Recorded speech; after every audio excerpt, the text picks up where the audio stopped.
our parents could buy a house for trading a horse and a few pigs, and they'd get a 5-bedroom house, something like that. But Yeah, it was just on 1 acre yeah, on with one fertile income. soil, they can put a garden in.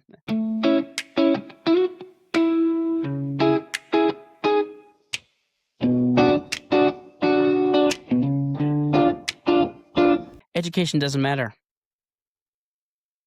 Just watch YouTube Yeah. videos. Like and What do you- subscribe to add 5 IQ points in 12 months, guaranteed, or your money back. Would you rather have unlimited access to information like we do now, or actually understand the information and have some of that knowledge, but not all of it? Why not both? Well, I'm just wondering, like, which is more important. I think right now it's weighted in, people view wrongfully so, I think, access to information as knowledge. And they say, like, we're smarter than ever because we can look up this or that and explain it by reading it, but they don't actually understand what it means. I guess it's sort of like wisdom versus knowledge, maybe, or just knowledge versus access to knowledge. There's an illustration that I've not used here, which is it was February 14th, and there's 2 botanists that share an office. And the male botanist puts a rose in the female botanist's desk on February 14th.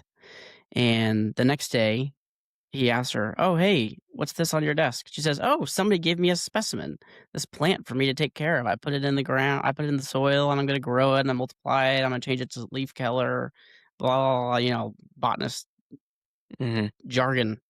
And he says, "Well, you know what yesterday was?" She said, February 14th. It's like, it's Valentine's Day.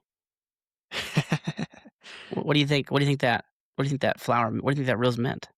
She's like, "What do you mean? What does it mean? It's a collection of cells that grew into an organism with thorns and produces flowers and can reproduce." Do you think it meant something else?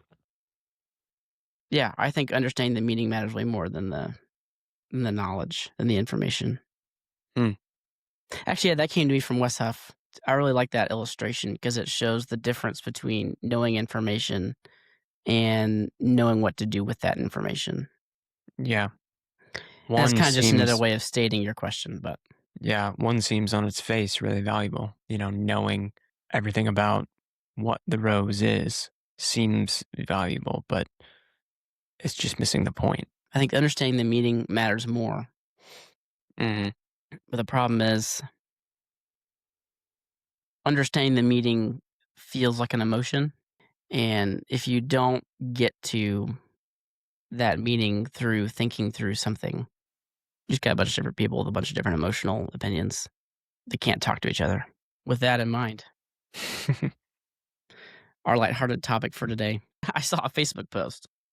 And this guy is claiming that he went to a job interview, did all the normal job interview stuff.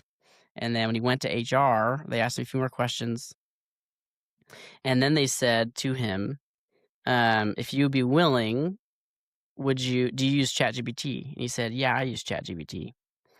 And they said, would you be willing to put this prompt into your ChatGPT and let us look at it, see what it says?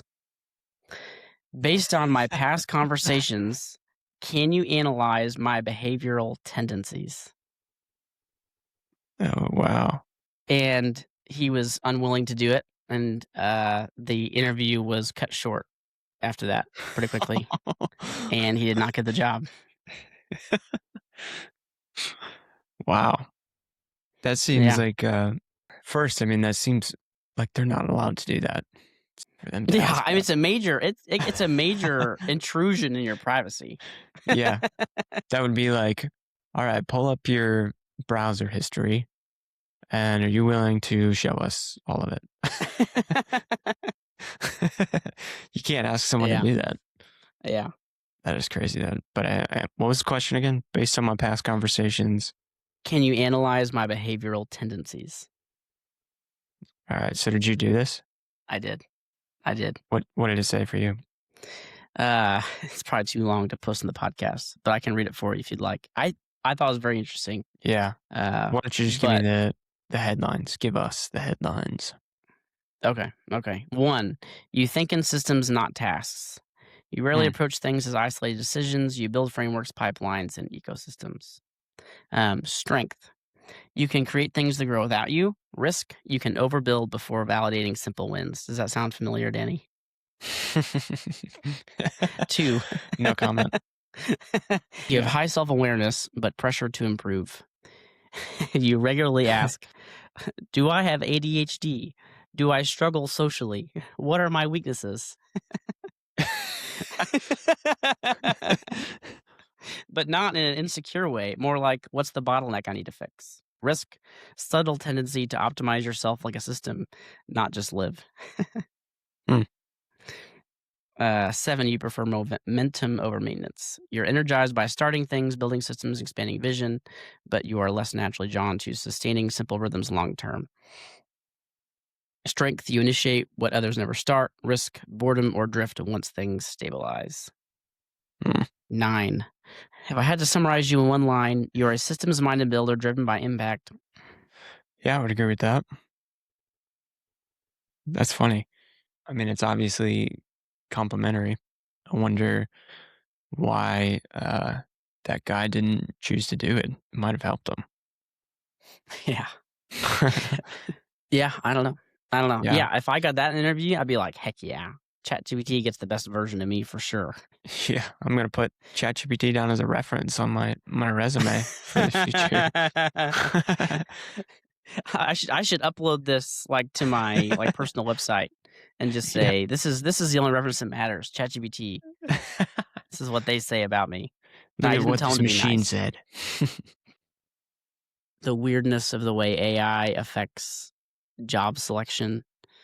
Mm, What do you think about this, Danny?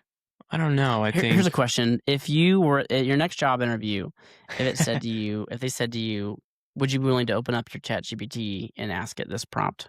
I think that I would say yes, I would be willing, but I don't understand why you would ask that because one, I think AI is obviously biased and is probably going to say good things. So of course I would want that. But two, why do you trust it so much more than my other references and more than what I'm saying about myself?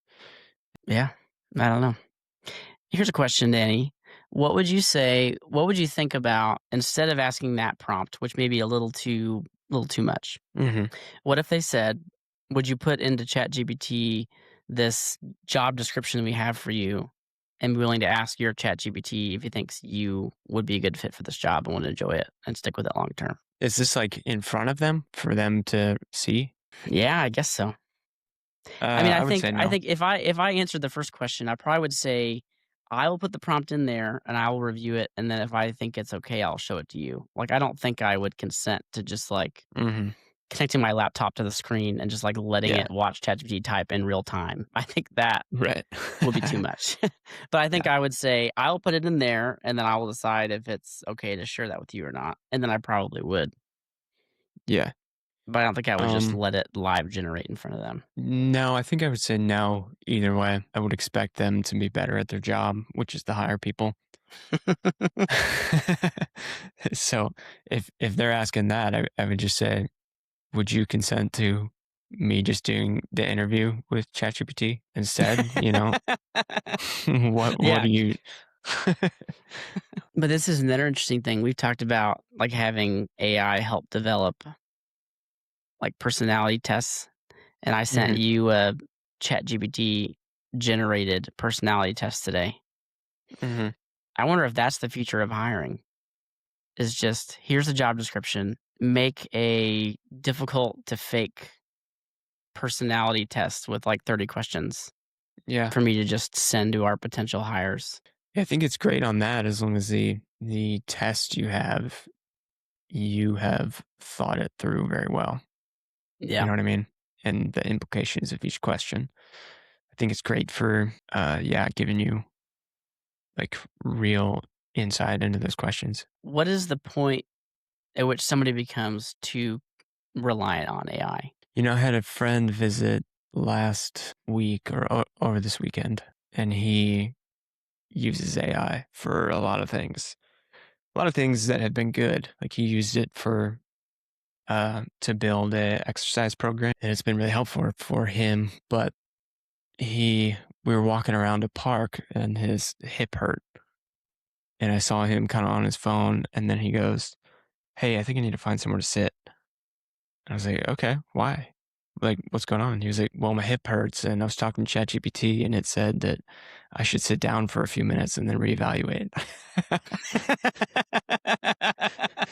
And I think that is too much. If anything, it made him feel better about it. But I think you should be able to determine, listen to your body and know if your hip hurts and whether or not you need to sit down. I think you can make that decision on your own. Yeah, don't become too reliant.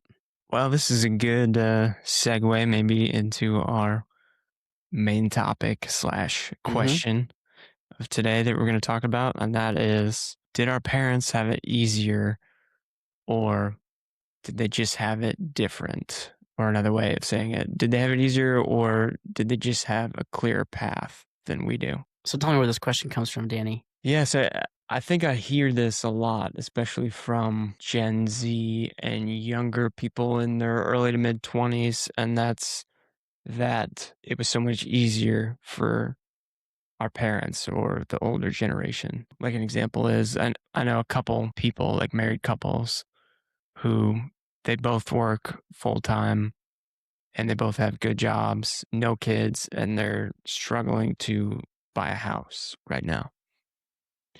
And that's sort of like the classic stereotypical gripe, I guess, that our parents could buy a house for, trading a horse and a few pigs, and they'd get a house that was, a 5-bedroom house, something like that. But Yeah, on it was on just, on 1 acre yeah, yeah, on with one fertile income, soil they can put a garden in. yeah, with already having kids. Like, for example, my parents, I grew up in a house of 8, so I have 5 siblings. So there were 6 kids, 2 parents, and my mom didn't work, so it was just my dad working. And somehow he was able to, buy a house right away and afford to keep that house. And it was pretty big. Our first house was like a 5-bedroom, 2-story house, not a lot of acreage, but it had a fenced in backyard. And it's not like my dad made a ton of money either. It was just much more accessible, I think. Or at least that's the gripe. So that's kind of where this topic has come from. What are your initial thoughts? I have so many answers, Danny. Let's just Let start me with start let me start with personal angle, maybe. let me start generally, and then maybe we'll move towards some of those particulars you mentioned. Mm, Generally, every generation of humans is hardwired to think things are worse off than they used to be. It's ingrained in our DNA. It finds its way in literature and stories and everything. It's like look back to the glory days, and there's something in us that is completely irrelevant to the actual facts, which is we think things are worse than they used to be. mm, We're naturally hardwired to think that things are worse now than they used to be. And so that's like the general, and moving in, like zooming in just like a tiny bit. One thing I've heard a lot, and I want to be sympathetic towards this because, in a mhm. sense, I do. I do sort of agree, even though I fundamentally disagree. People will say, "I don't know how I could bring kids into this world because the world was better just like either when I was a kid or just before I was a kid." And the Yeah. world seems so messed up right now. In the micro, you can argue about all these sorts of things. But we shouldn't forget to be thankful for all of the advancements that our society has actually made in the last 2,000 years. Mhm. The odds of us getting murdered by a roving band of soldiers has pretty much never been lower. So, in a lot of ways, like maybe there's things in our society that are worse than 2,000 years ago. I agree with that. But there are a lot of things like if you went to people who lived 2,000 years ago and then showed them our medicine and the fact that your average person doesn't die in a year. Yeah. What There's about a have you seen Free Guy, Danny? yes, I think so. It's Yeah. with, Ryan Reynolds, and they're like Yeah. video game characters. Towards the end of the movie, there's, like, this riling speech, um, where she's telling these video game characters about the real world, and they live basically in, like, GTA where, like, people are getting shot up and they're robbing banks and all that sort of stuff, but every time they die, they come back to life the next day. Mhm. Like, how many times do you see somebody murdered on an average day? 0 per day, guy. None per day. It's like, "What?" How many banks do you see robbed on an average day? None. I think that scene show like, if you brought most people from 2,000 years ago or 1,000 years ago or 5,000 years ago to today, I think that's how they would respond to our culture today. They're like, Mhm. "How many people are starving to death?" Yeah. Not many people. How many people do Yeah. you actually see how many people have you seen starve to death? No people. I haven't seen anyone starve to death. They are starving Um, to death some places, and we're working towards that. yeah, I think In I a would lot of agree that ways, yeah. our time is better now than it ever has been. And this may be one of the best times to be alive in terms of, general societal peace, I would say, and medicine and things like that. But there may be an argument that at least economically, it would have been better to be alive or born into our parents' generation. Yeah. So, that gets me kind of into the next particular, which is, Okay. like, the housing situation. Hmm.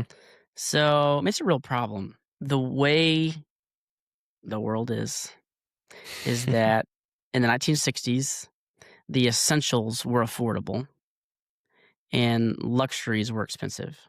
Today, luxuries are more accessible than they've ever been, and the necessary items are more expensive. The essentials are expensive now, and luxuries are cheap. Like on an average given week, at least one of us is wearing something Patagonia related. Hmm. You're the one sporting the Patagonia hat this week. Um, that's like sort of expensive. But if you think back like 1,000 years ago, the equivalent of Patagonia was like wearing purple robes that would have cost the equivalent of like $50,000. Like just Mm, to wear the color purple throughout history was extremely expensive. And so we've traded we've traded off. The essentials are expensive now, but we've got luxuries. We've got, all the libraries of Alexandria times 10 are on Wikipedia, but we can't afford to buy houses. mhm. Yeah, really, it's just I'm trying to think of other examples of ways that it may have been easier to be alive then because it seems like just a housing problem. And granted, even the housing crisis, if you call it that, is a little bit of a misnomer in that did you know like interest rates in the 80s were upwards of 16%, Yeah. I think, for houses. Now, granted, the houses cost probably $80,000, No, but not even that. Less than that. A lot less yeah, than that. yeah, for a nice house, maybe. But with interest rates so high, I mean, that's mathematically, would that be pretty comparable to what it is now? Because our interest rates are maybe a third of that, It's probably getting there. but houses, Um, I guess houses are more than three times that amount. yeah. That's the thing. The whole thing about housing value is anything that's a good investment grows faster than the dollar. So that's why you want to buy into the stock market because it Mm, grows faster than the dollar depreciates. And so if housing is a good investment, then it's always going to get more expensive over time. hmm.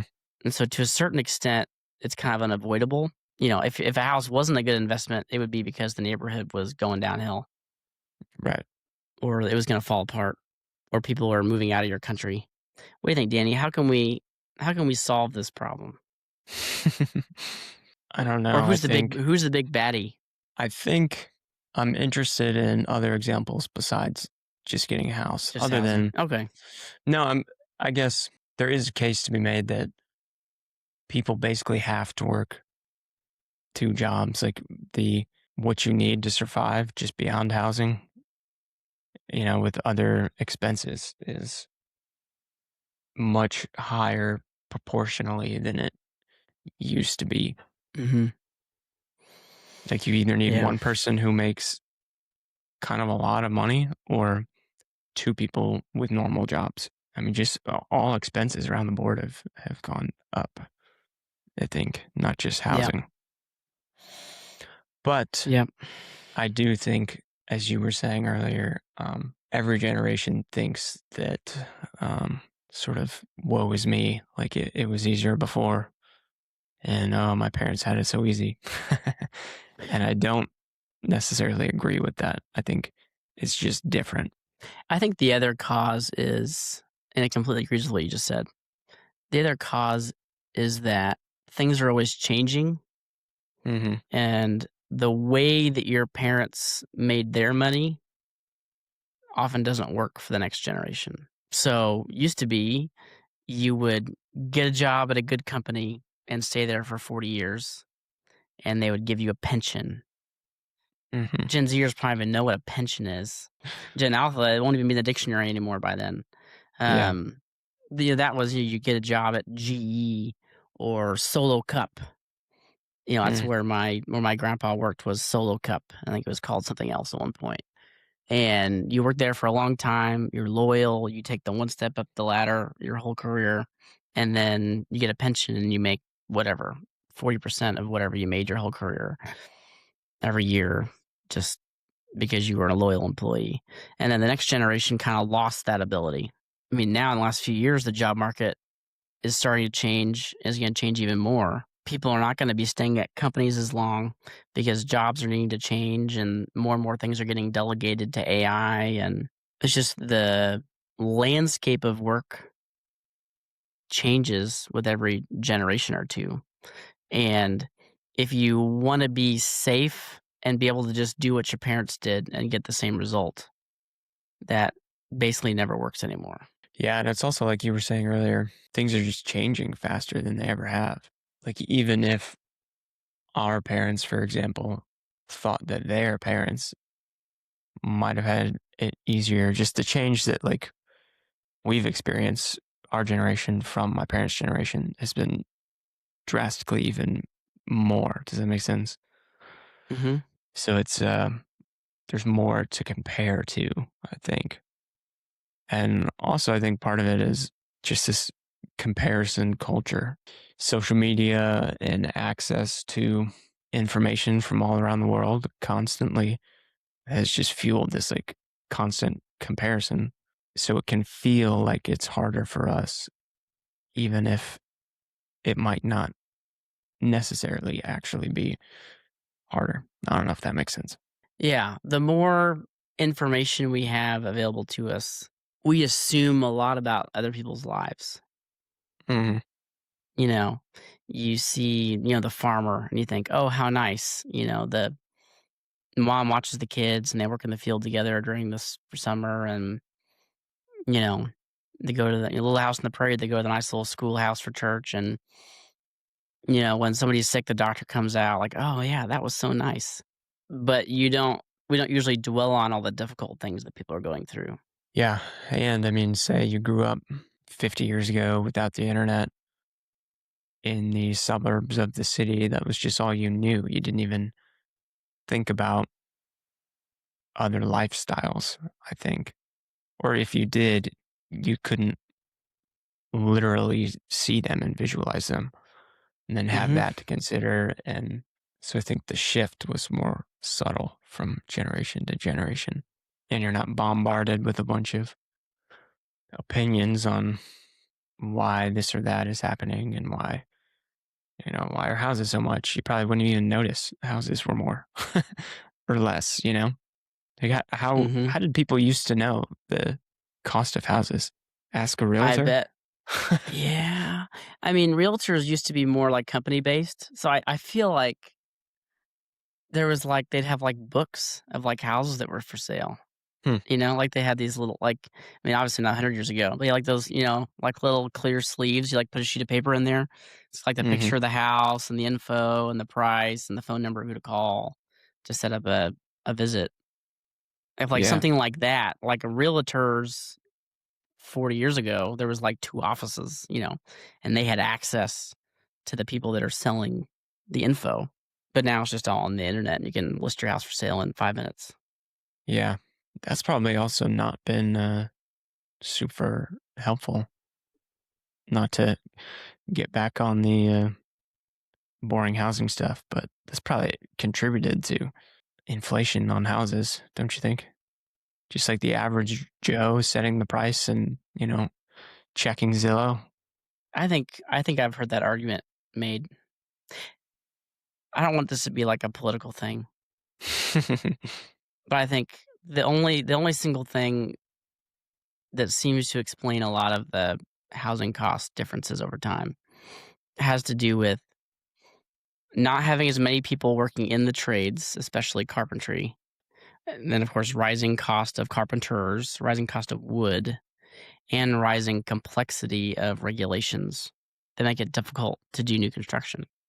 Hmm, Probably the biggest difference in the housing market today versus 60 years ago is 60 years ago, it was much, much easier and more affordable and accessible and realistic to just build a house and sell it to hmm, somebody or build a yeah, house for yourself. And maybe it's good. Maybe the houses are safer now because we got these regulations.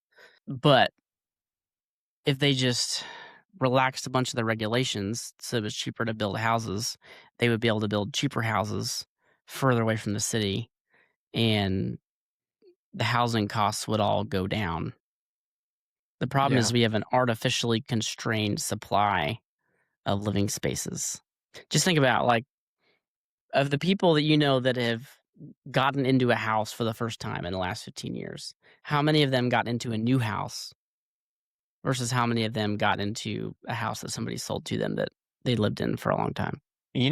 I feel like sometimes, because I do know some people who have bought new construction houses because they were comparable in price because of, I don't really know why that would be, but yeah, I've heard that it's not necessarily too much more. Maybe in some places.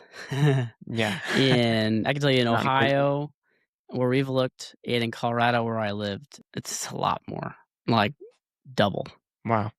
a Yeah. lot of time. Yeah. Yeah. I Well, know. here's the thing. I think a trend over the last 100 years is there's less stable, dependable routes to moderate success. There are fewer stable, dependable routes to moderate success, but there is greater freedom towards extravagant success. Yeah. It's never been easier to become extremely successful than it is right now, but it has been easier to be moderately successful than it is right now. Yeah. That's similar to what you were saying about the accessibility of luxury items. Mhm. I And have so no our doubt world about our world right now benefits those who are willing to take risks and try new it. Hmm. things and do things that haven't been done before. And for those who are willing to grab a hold of it, this is a good place for that. Yeah. Yeah. Would you trade accessibility for stability? I feel like that's really the contrast, right? Well, I think it depends on what you want in life, Danny. I'm still I trying think to it figure that out. are you the sort of person what are you looking for in life? Do you want comfort and ease and stability, or do you want impact? I think society would benefit more if the average person had access to comfort. I guess what I'm describing is a well rounded person, you A know. well-rounded person will do better in life. You can quote me on that. Yes. So what I'm saying is the average well rounded person probably benefits in a society that values stability. Yep. You think that's true?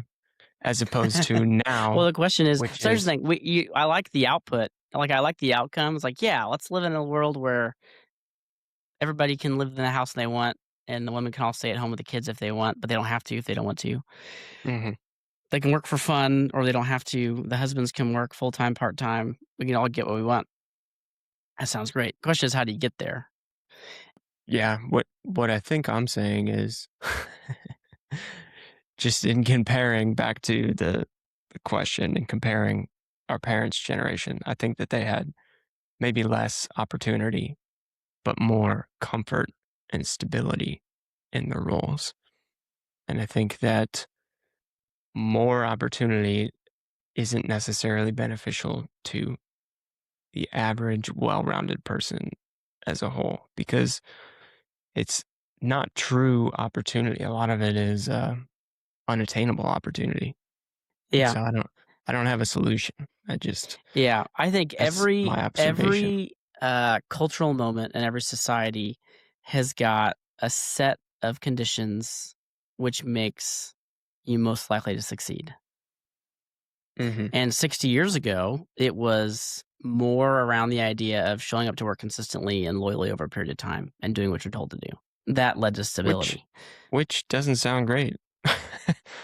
You know? I get Yeah, it. I get why we are where we are. yeah. But now I mean, there's a lot of different ways, but it's like these opportunities are unattainable. If you believe they're unattainable, they're unattainable. Yeah, but they actually are unattainable for a lot of people.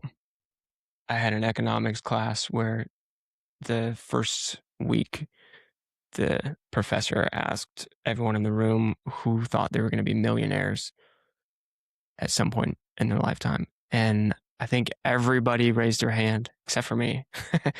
A few people didn't raise their hand, but the majority of people did, and that's just statistically not going to happen. Have you read The Silver Chair, Danny? Mm-mm. It's pretty good. There's a character in it who's really funny. His name is Puddle Glum. He's a marsh wiggle. He's like a tall, like maybe like a 9 foot tall, but like really skinny, long legged type character. It's pretty funny because in his society, he's the most like lackadaisical, relaxed, happy, maybe too happy for his Mhm. society. Uh, but he's compared to us humans, he's just like super. He's a very glum person. He'd say something like, "Well, if we bring a coat, I'm sure it'll be hot and we'll just be lugging around for a month. But if we don't bring our coats, it's guaranteed to snow the whole time."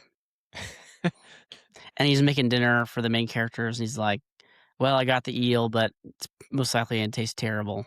And I'm not even sure if humans are even able to eat this. For all I know, it's probably going to kill you." Are you saying that's me? No. Okay. I was like, this is this funny character from this book. But as the book goes on, he has this kind of negative outlook. And they're meeting this guy and they have got this journey they've got to go on, and he's very Mhm. negative. And then they say, "Well, if this is how you feel about it, then stay here. We'll go without you. We don't need your help. We don't need somebody being this pessimistic." He said, "No, really, there's no reason for me not to go. People have been telling me I need to learn to take life more seriously, and there's nothing quite like taking a journey to the north in the winter to make you learn to take life more seriously." I think I was trying to think about reading this, like, what is C.S. Lewis trying to teach me in this hilarious character? Uh, and I think what you're supposed to learn from the character is there's a kind of optimism that just leads to being miserable. Hmm. Like, if you look at some thing that you gotta do, and you're like, "I bet it's gonna be great, and it's gonna be easy, we're gonna see fruit quickly." If you go into things with that mindset, then the first time something bad happens, you're like, "Oh my goodness, I thought this was gonna be fun and easy and lighthearted." Um, but throughout the story, he's an incredible companion, and he's steadfast, and he doesn't lose track of what they're supposed to be doing. He's a great friend and guide on the journey.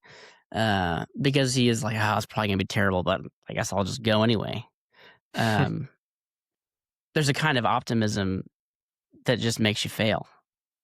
and there's a kind of realistic pessimism that helps you just keep cracking on. I like that. People right now who are willing to just say, "This is what I decide I'm gonna do, and it might be terrible, but I'm just gonna do the best I can with the circumstances that I have." I think there's never been a better place than to succeed as that person than right here, right now. Mm, If you I wanna be like able that. to just step into a business and be handed a job and just do the thing for 40 years and then retire happily, that is gone. And if you really think about it, there's a lot of unsexy jobs right now that can make you a lot of money. So if you're willing to figure out what is a problem that I don't mind solving for people, that I Mhm. am able to solve for people, and how can I figure out how to make a living doing solving this problem for people? There's a lot of problems that people need solved right now that they are willing to pay for. House cleaning Yeah. is one, cutting grass. There's a lot of money to be made cutting grass. Yeah, there's a Uh, lot of, what people would consider boring entrepreneurial endeavors that are just sort of tried and true, and yeah, yeah. cutting grass is definitely one of them. I mean, sometimes we say entrepreneurial and you think like Elon Musk, Mark Zuckerberg trying to invent the next website or something. Yeah. But, being your own boss, cleaning, cutting grass, all the trades are paying pretty stinking well right now. Mhm. I tell you what, you can get trained how to do those trades in 2 years or less, depending on which one. You make good money. I mean, not millionaire money, but good, good money. And if you have a little bit of business savvy, maybe. Yeah. So in terms of our parents versus now, I think the other question is like what is your unfair advantage? And what unfair advantages are rare in society right now? 60 years ago, there were people who started businesses and became billionaires. I mean, that happened, but that was more uncommon at the time to be able to have thought through that sort of stuff. Mhm. Um, Now it's almost the opposite. Like you can find millionaires on YouTube all the time, but how many people can you find that are actually willing to go through the logistics of cleaning houses? I think now the thing that's most lacking, that is the most accessible for people to use to their advantage, is being persistent and consistent in solving one problem that's worth some amount of money over time at an acceptable level of quality. I think we've never Yeah. been in a better place to do that. I feel like we, tackled that alright. Okay. Let's move on to game time. Game time. Mm. So I thought for this, we could do a little would you rather then versus now. Our parents' generation versus ours. And we'll see what you think. Nice. You ready? I'm ready. Okay, first question. Would you rather lose GPS and have to print MapQuest directions anytime you want to go somewhere, or lose TikTok, Instagram, and YouTube shorts forever? I'd rather lose GPS. Lose GPS? Mhm. It would probably be good for our brains to stop using GPS. Well, both would arguably be both good for our brains. I don't know if I could survive, honestly, without maps. I Well, you got probably use. MapQuest. Just print it out at home. Yeah, it I've done doesn't. it. I don't know. On road trips, though.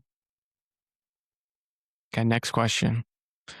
Would you rather listen to music and podcasts on CDs only or have to watch movies on VHS? uh, oh, I do CDs. Really? Yeah. Wow. They had little CD players, like just like a little CD player, and you just Yeah, plug I guess. in. Yeah. I mean, I are the wonder. I implications do that. like my AirPods. I wonder if they could make like an aux conversion to convert an old CD player to connect Bluetooth to my AirPods. I would Yeah, I miss my guess. noise cancellation. Yeah, I'm still taking the VHS movies. Okay. Doesn't say anything about TV shows, so I'm good there. All right, next question. Would you rather only be able to call people or only be able to text people? So you're communicating with anybody about anything. You just no more phone calls or no more texts. Mm, if it's just me, then only text. Hmm. It's basically what I do now anyway. Yeah, what do you do though when it's like you're trying to talk about something that actually matters? That's usually what phone calls are. I would meet him in person. What if they don't live here? What if it's We wouldn't me? be friends.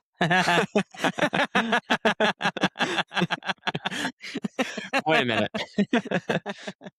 Yeah, I text more for sure, but the phone is nice when it's an important conversation or like you really need to figure something out ASAP. Like if I want to know what's for dinner tonight, I'm calling Stephanie. I'm Really? not texting her. Yeah, because she'll ignore a text. That's the other thing. It's easier to ignore a text, I think, than a phone call. Mm. Although if you could only text her, maybe she would pay attention to your text more. Mm. You've created the system, Danny. You have trained her to ignore your texts because when things are important, you call her. It's like, he Uh, only texted me. It must not be important. Okay. let's move on. You have anything for the internet made me think? Yes, I do. All right. So I'm trying to decide here, Danny. I read the Facebook page for the other one, Mm-hmm. but this one is longer. I think I'll start reading it and then I'll summarize. I think that'll be the best move. Mm. On October 1969, in a quiet advertising office in Los Angeles after midnight, Daniel Ellsberg stood alone at a Xerox machine, feeding page after page of classified documents through the feeder. Each sheet was stamped top secret. Each copy he made was a federal felony. He was not a radical or a traitor. He was a 38-year-old former Marine Corps officer with a Harvard PhD in economics, a senior Pentagon analyst who had helped shape U.S. Vietnam policy, and one of the few civilians granted the highest security clearances in the country. He had believed in the war. He had briefed cabinet members, advised ambassadors, flown combat missions as an observer. He had seen the inside of the machine. Then he read 7,000 pages that proved the machine had been lying for a quarter century. And so he enlisted the help of his kids. They sat in the friend's house with the Xerox machine. And he had them help with different stages of the Xeroxing. And he said the reason he had them help was because he figured after this happened, he was going to go to jail or be executed for treason. And he wanted them to know that he died doing the right thing. President Nixon broke the law in trying to suppress him, and he was able to prove it, and he never went to jail. And the judge dismissed all charges against him, citing improper government conduct that precluded a fair trial. Mm. Wow. So it's just a crazy story of a man and his kids xeroxing a bunch of classified documents, holding the U.S. government accountable. Wow. That's crazy. That's a I good one. know, Mm. I know. So I guess this is supposed to be the internet makes you think. Yeah. I'm What did trying to that think. make you think? The government's Oh, terrible, or that that's applicable to today? I think it's pretty interesting. Overall, I think it's really encouraging that if you try and do things the right way, Mm. I think the judicial system can be on your side against the federal government. And there have been some cases kind of like that over the last 100 years where people did the right thing and the government was trying to push against them, and then the judges said, "No, you shouldn't have done this. You were doing misconduct and he released it, and you broke the law in trying to silence him." And I think it's encouraging that here's an instance of somebody being willing to fall on the sword and he didn't have to. I think it's an inspirational story of doing the right thing no matter the consequence. Yeah. It's kind of like your story last week. Yeah. Yeah, I Yeah. guess they are connected. What did we learn today? Mm. Do the right thing, and maybe the government won't kill you for treason. Oh man, what did I learn? Hmm. I learned houses used to be cheaper. That's true. I don't know if I learned that today, but that's what has stuck with me. Yeah. Uh, all right. Appreciate you. Talk to you later. Yep. See ya. Bye. Two dudes talking about the stuff you can't explain. Big thoughts, bad jokes, and the questions in your brain. Inexplicable podcast. Kinda weird, kinda logical. Inexplicable podcast. Makes a strange sound almost practical.